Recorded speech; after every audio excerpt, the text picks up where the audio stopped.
Okay, a poem to my parents on their 16th wedding anniversary. And maybe I should tell you who it is on their 60th.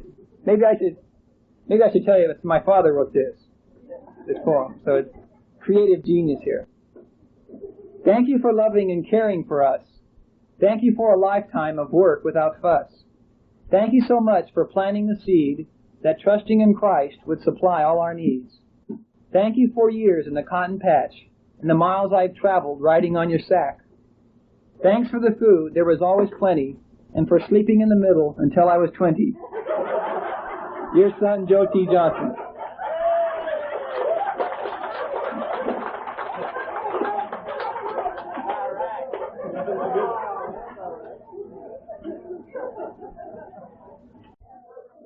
Beautiful child number 5. Dear Mom and Dad, here's your big baby girl trying to put down on paper how much I love you both, and also some of the memories that mean so much to all of us. Mere words could never express what I feel in my heart for you two and my brothers and sisters.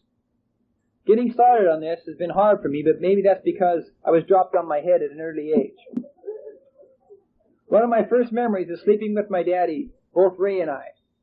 We had a bit of habit waking up and bawling every morning.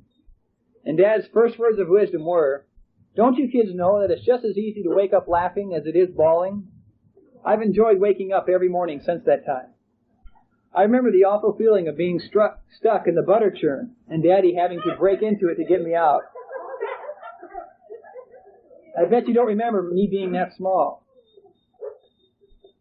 Then there were the times we would swing on the gate waiting for Daddy to come back from town with a sack of candy for Ray Boy and me. Oh, that awful time Mom had the needle pushed into her arm while making a quilt. They took her away. I thought she was never coming back. Mom, do you remember when I slid down the cellar door and got a big sliver in my bottom? I never did let anybody take it out. I wonder what happened to it.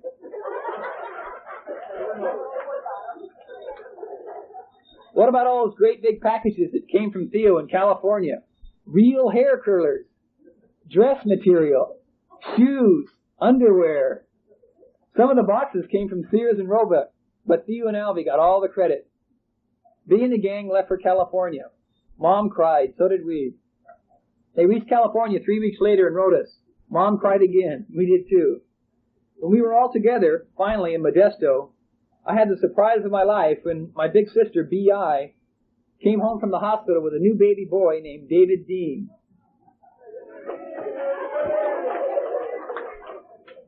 You see, Vern hadn't told me the facts of life yet. Poor Ray Boy felt so cheated when he went to the hospital to have his tonsils out and didn't get to bring a baby home with him.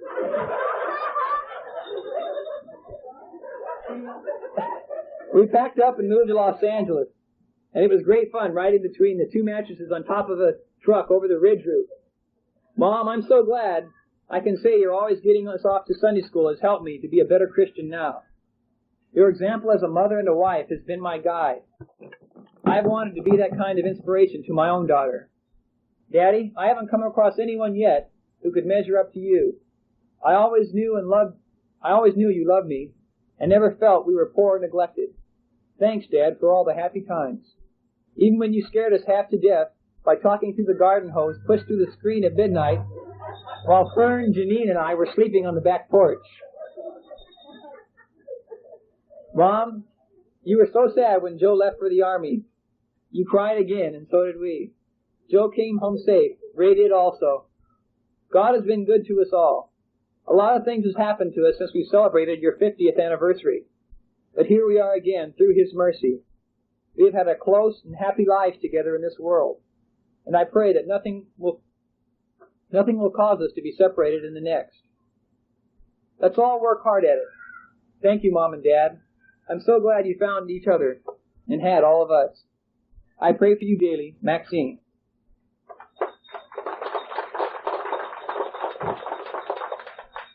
Dear Lee and Abby, congratulations on making it together for 60 years. Congratulations on having a family that not only loves you both, but each other as well.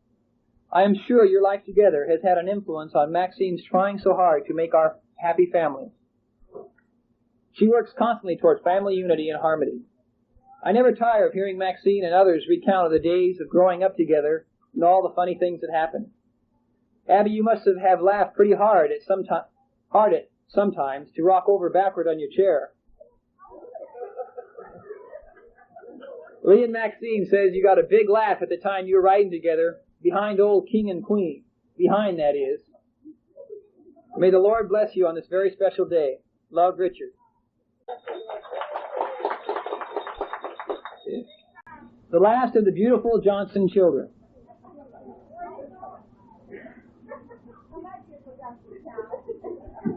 It is difficult to remember the first recollection of Mom and Dad, because I can't remember when they were not right there. It's not the great things that parents do or accomplish that make them great in the eyes of their children. It's simply being there. They were always there and still are. There are, however, a few things about them that came back into my mind as though they just happened yesterday. I see Mom cooking corn dodgers on top of a wood stove, while Pop swatted us kids as we ran past him in the chair. Later, at Chamberlain's place, I see Mom using a belt on me for going boating with Cousin Don Thompson in a pond near the house. I see a hill with a path going from the house to Bee's. I see my cowboy boots sticking out of Pop's back pockets of his overalls because I wanted to go barefoot. Later, I see him carrying me because I couldn't keep up. I still can't keep up. I see Mom reading the Bible to us and explaining how we can know it is true. One look at her life and we knew it was true. I see Mom sitting up with me all night in the hospital. The reason for it was not very good. I just didn't want to be alone, and that was good enough for her.